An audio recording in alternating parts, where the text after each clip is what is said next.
Hello everyone, welcome to Rise with Tech.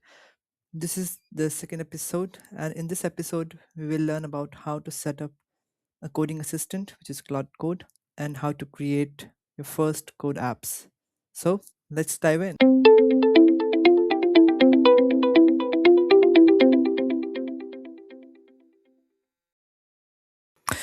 So, to start with Claude Code, you first have to have a paid subscription. So, I have this Pro one, which is £15. The cost may look high, but believe me, the time you save developing the app in hours is worth the price. After this, we have to go to this site. The link will be in the description. And this is a native install, and we will go with the PowerShell. There is an option to install it in VS Code, but I find PowerShell to be easy one and easy to interact with. So copy this. So for this PowerShell, what you can do is you can do Control X to access PowerShell. Here you can see terminal admin. Always start the terminal in admin mode because now we are trying to install Claude Code. So it will ask for admin access.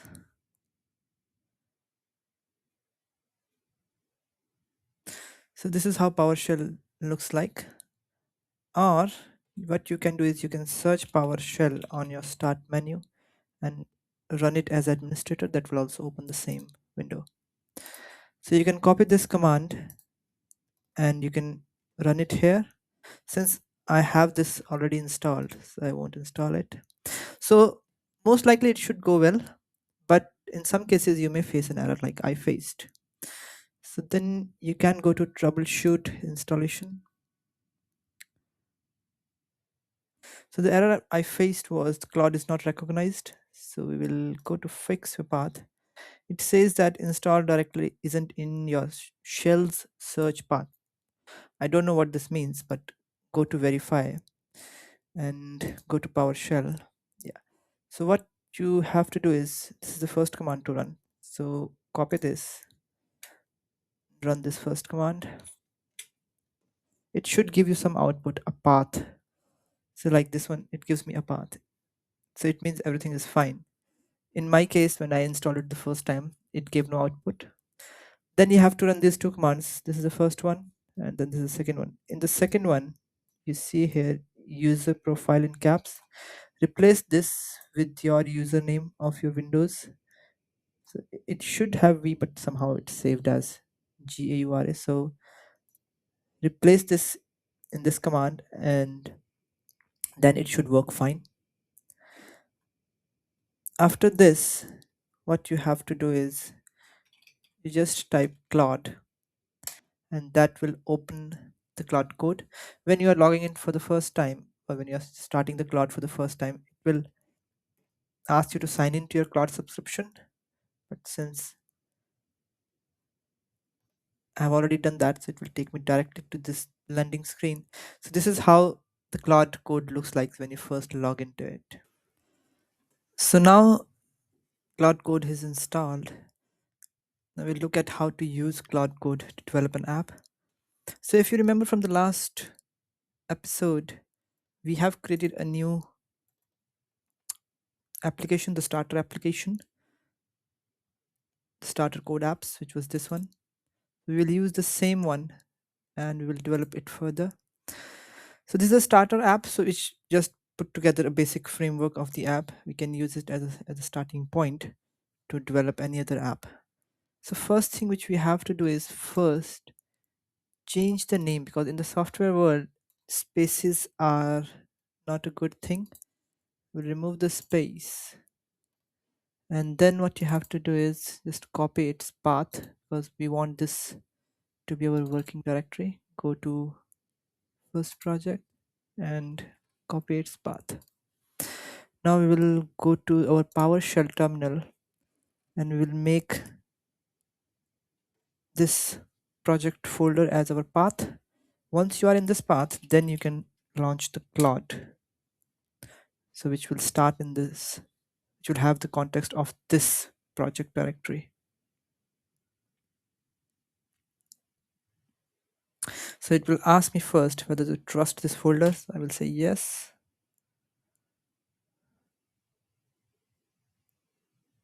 And now we have the Claude Code. So to start with, what we can do is we can ask Claude, what does this project do? So which will give us information about the project which we are in, basically the folder which we are in. So it will go and read all the files and tell me what this project does. So it ran for 31 seconds, and this is what it tells me. This is a Power App Code App Starter project named as first app. It hasn't been customized yet beyond the template scaffold. It is telling me everything stack, Vite, TypeScript, React, UI, Tailwind, app structure, deployment target, power.config, everything.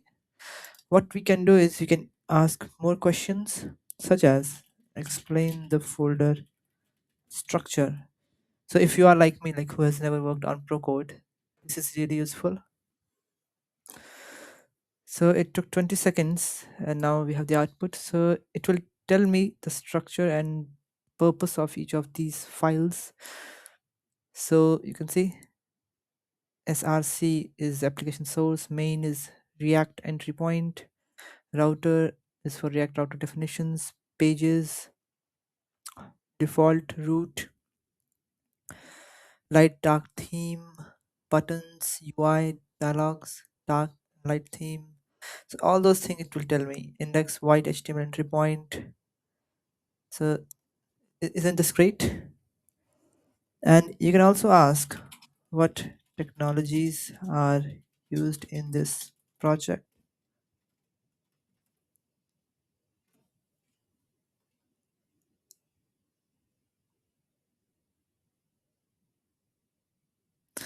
So yeah, so here you can see it says technology core, React 19, TypeScript, White 7 styling. It's using Tailwind, Shade CN, side React, app infrastructure. So all those kind of things you will get here. The Cloud Code can tell you. This is very amazing thing which we can do with Cloud Code. Okay, so now we have asked few initial questions to Claude about the project, about the technologies. Now we'll start building our first app. That should feel exciting. So what we will do is we'll build a daily planner app where you can add your activities and plan your day. Before I do that, I want to show you how the project looks like currently. So if you open your VS Code, I have the project open, but I will show you how to open it. Go to open folder and select the project folder, and basically that will open your folder. On the left hand side you can see all the project files. So in the project file you see there is one file, readme.md, which is a markdown file which contains a description in brief about the app. So we will come to this later on when we create our first app, and I will explain this in plain simple language, and let's see what we get. So as you can see, the instruction I have given is replace the project files and create a new app which is daily planner app. It should have 3 columns, morning, afternoon and evening. Users should be able to add activities in the left and should be able to drag and drop activities to one of the 3 columns. Add description of this app in readme file. So once you press enter, it will start working, and I will fast forward this once it is complete. So you can see that it will ask you permission to run few commands. So my suggestion is to look at those permissions and grant them as the Claude asks you, rather than giving a blanket permission to just approve all the permissions in advance. Better to go through all those commands, because that will give you more idea of how the project is being built.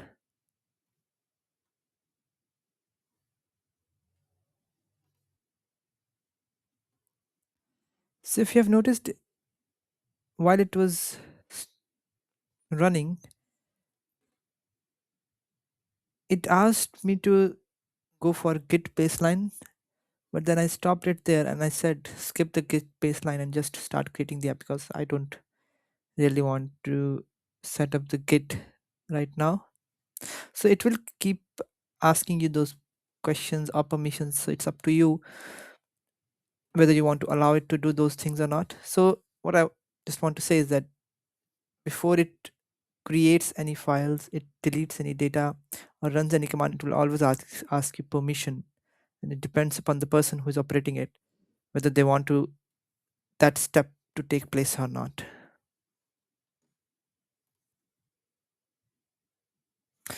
So now as you can see here, so it wants to create a file and it's asking me permission. So you have option yes, yes allow all edits, or no. I go with yes, and I like to see what it's doing rather than yes always allow edit.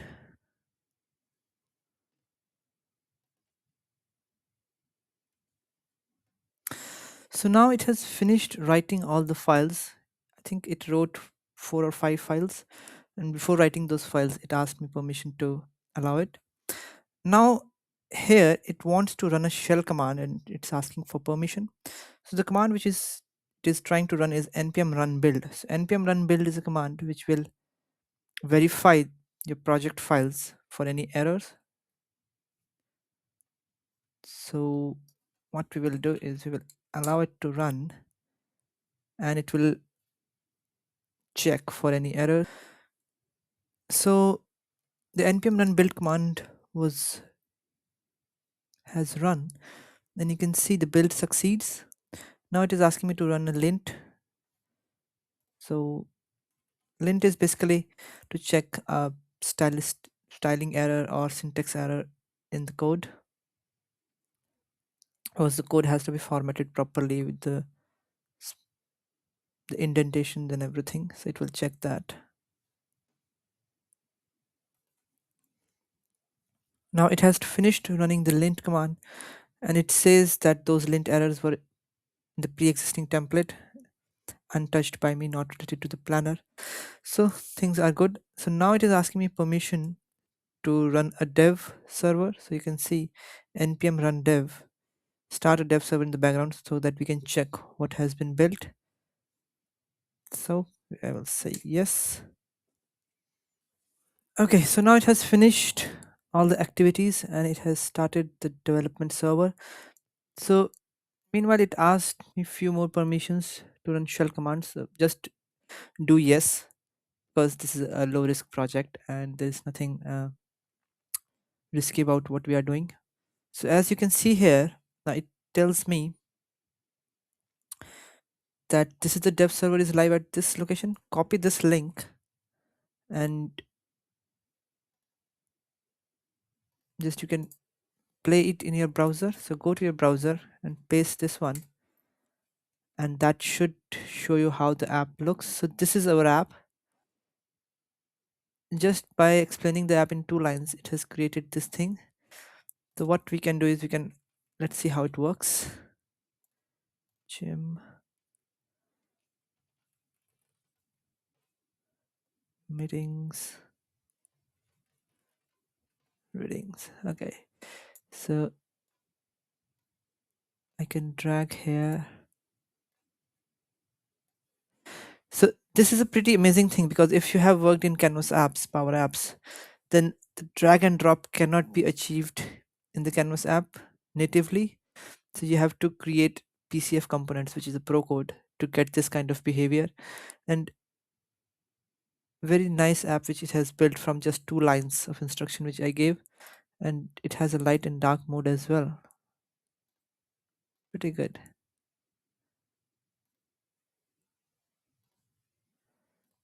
All right, so what we will do is we will give further instructions to improve this app. So let's do that now. So now I said make the interface modern and visually appealing. Use soft colors, rounded cards, subtle shadows, and smooth animations. Right.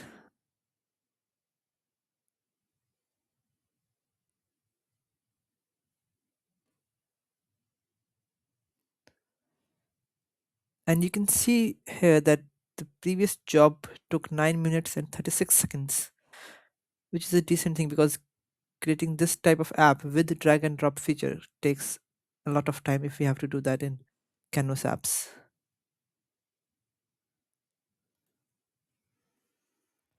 So it took 3 minutes and 14 seconds to do those updates to the UI, which I've mentioned. So now it has made those changes. Now, if we go back to our browser where we were running the local host, so you can see the changes have been made. Now there is color in this icon. There's color in the background for morning, afternoon, and evening. Let's again see what else has changed. Okay, so now these are also highlighted where I'm dragging these things, and you can see the gym, that placeholder is slightly tilted. That's nice. These are the kinds of things which are very difficult to achieve in Canvas apps. Let's try dark as well. Okay, scope for improvement. Okay, so now what we will do is we will make some changes to the app. We'll ask Claude to do it for us. So now you can see that gym is under afternoon and evening is has reading under it. So once I click on cross, the activities get disappeared.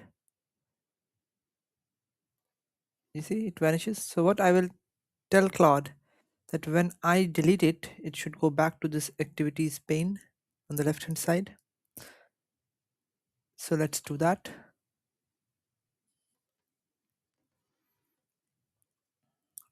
So go back to the terminal and let's tell it what to do. So this is what I have said.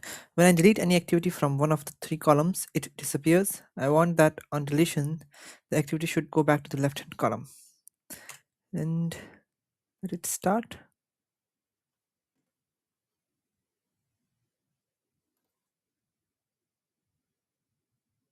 So now it has finished running. You can see it ran for 2 minutes and 16 seconds and it says that it has made the changes. So let's go back to our browser where it is running locally. So what we will do is, again, I will type some activities and I will drag them here. And now when I click on cross, they should all come back to activities. See? Voila. So a lot of things Claude has done just by explaining in simple language. These things are not easy to achieve in Canvas app if you are doing that way. So another thing which I want to show is the debugging capabilities the Claude has. So now we will go to our VS Code and it has all those files. So now you can see the README file has been fully updated, a drag and drop daily planner. And if you have, as we have seen previously, it had the scaffolding uh, description. So now what I will do is I will delete some of the code so that the app breaks, and let's see if it can fix it. So I will go to home, just anywhere, and just delete this activity backlog, and we will remove the space, the line as well. And now if I click on save, okay, so the file is saved. Now if we come back to our browser where it is running locally, it says not found because there is an error. Now we will go back to the Claude. So I have said simply that I am getting a 404 error. Please check and debug. That's it. And it will go read the files and will try to fix the error.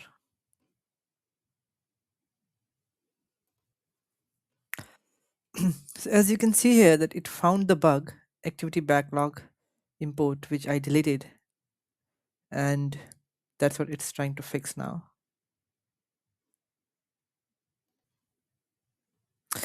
So you can see here that it's trying to add this line 13 plus, which is exactly the line which I deleted.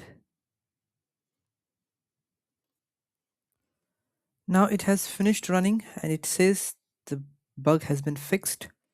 Now if we go back and see, it is running fine. We can drag them and we can delete them and they should come back. Yeah. So there is our first app. So I hope you found this amazing that we could create an app in 15 minutes, which otherwise would take weeks. So whether you are a journalist or you are a lawyer or you are an accountant or you are a business owner and you have a knack for technology, then you can think of ways where you can build your app and you can improve your processes, what you do in your day-to-day lives. So thanks for hanging out with me today and meet you in the next video. Bye.